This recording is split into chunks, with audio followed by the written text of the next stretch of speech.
అతుల్ సుభాష్ ఇప్పుడు ఈ పేరు ఇండియా వైడ్ గా మారుమోగిపోతోంది. ఇంతకీ ఈ అతుల్ సుభాష్ ఎవరు? ఎందుకు ఇతని జస్టిస్ ఈజ్ డ్యూ అంటూ దేశవ్యాప్తంగా నిరసనలు వ్యక్తమవుతున్నాయి? ఇతని కోసం సుప్రీం సైతం కేసులన్నీ పక్కన పెట్టి ఎందుకు స్పందించింది? సుప్రీంను అంతగా కదిలించిన అతుల్ సుభాష్ స్టోరీ ఏంటనేది యోయో గ్లాన్స్ లో చూద్దాం.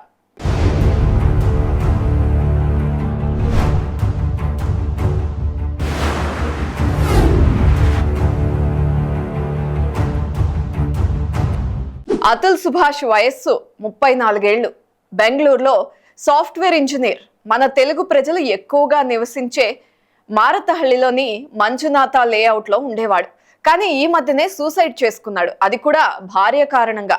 అతుల్ సుభాష్ పై భార్య నిఖిత కేసు ఫైల్ చేసింది. బెంగళూరులో ఐటీ ఉద్యోగులకు కంపెనీలకు కొదవలేదు. అలాంటి కంపెనీలో అతుల్ సుభాష్ ఓ ఉద్యోగి. అదే కంపెనీలో పనిచేస్తున్న ఉత్తరప్రదేశ్ కు చెందిన నిఖితా సింఘానియాను 2019లో ఈ సుభాష్ పెళ్లి చేసుకున్నాడు. కొన్నాళ్ల పాటు వీళ్ల దాంపత్య జీవితం సాఫీగానే ఉంది.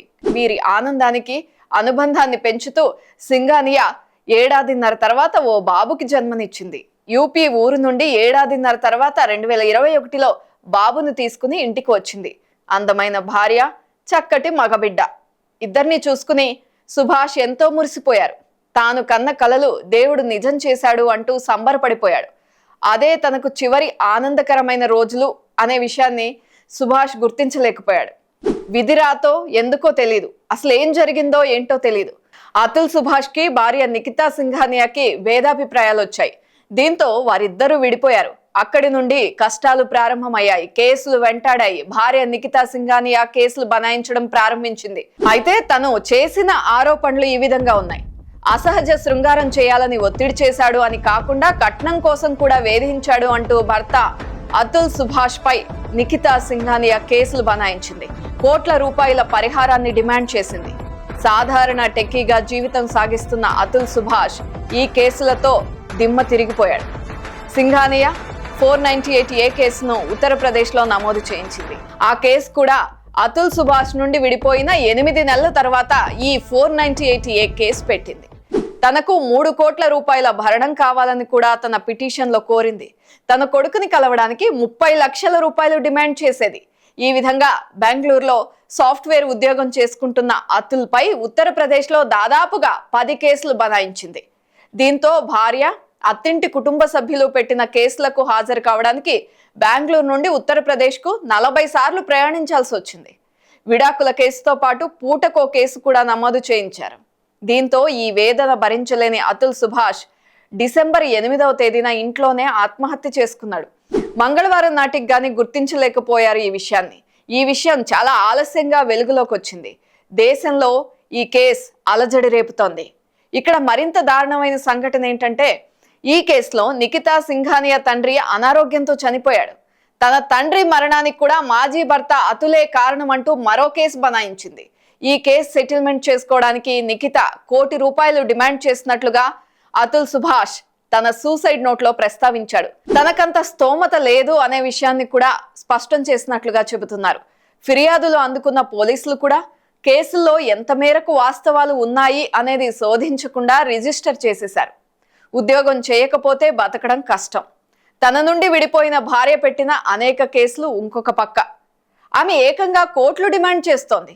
కోర్టులో తన వేదన, నిస్సహాయత తెలియజేస్తున్న చట్టాల్లో ఆ వెసులుబాటు లేదని అతను అంటే సుభాష్ గ్రహించినట్లుగా ఉన్నాడు. ఈ పరిణామాల నేపథ్యంలో మానసికంగా కుంగిపోయాడు సుభాష్. తనకు జరిగిన ప్రతి అవమానం, అన్యాయాన్ని కూలంకషంగా వివరిస్తూ 24 పేజీల లేఖ రాశాడు.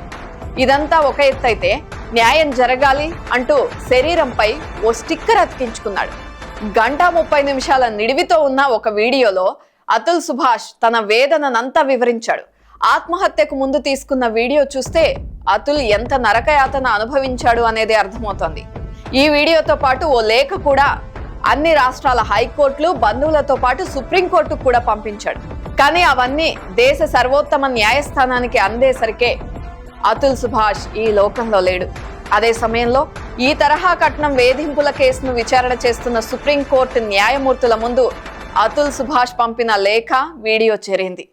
బెంగళూరు సాఫ్ట్వేర్ ఇంజనీర్ అతుల్ సుభాష్ ఆత్మహత్య ఘటన సుప్రీంకోర్టును సైతం కదిలించింది అనడంలో ఎటువంటి సందేహం లేదు.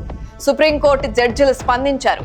498A చేయాల్సిన మార్పులపై దృష్టి సారించారు. అంతేకాదు రాష్ట్ర హైకోర్టులకు కూడా వారు ప్రత్యేకంగా ఆదేశాలను జారీ చేశారు. హైకోర్టులతో పాటు 498A ఫిర్యాదుల్లో లోతుపాతులను పరిశీలించకుండా రిజిస్టర్ చేయడంపై కూడా పోలీసులకు తలంటు పోశారు. అయితే మహిళలు చట్టాన్ని ఎలా దుర్వినియోగం చేస్తున్నారనే విషయాన్ని గుర్తు చేసింది తెలంగాణకు చెందిన ఒక వ్యక్తి విడాకుల కేసు విచారణ చేస్తున్న సమయంలో సుప్రీంకోర్టు ధర్మాసనం ఆ వ్యాఖ్యలు చేయడం గమనార్హం. కాకపోతే అన్ని కేసుల్లో ఇలా ఉండదు. కొన్ని నిజమైన వేధింపుల కేసులు కూడా ఉన్నాయని కూడా ధర్మాసనం స్పష్టం చేస్తోంది.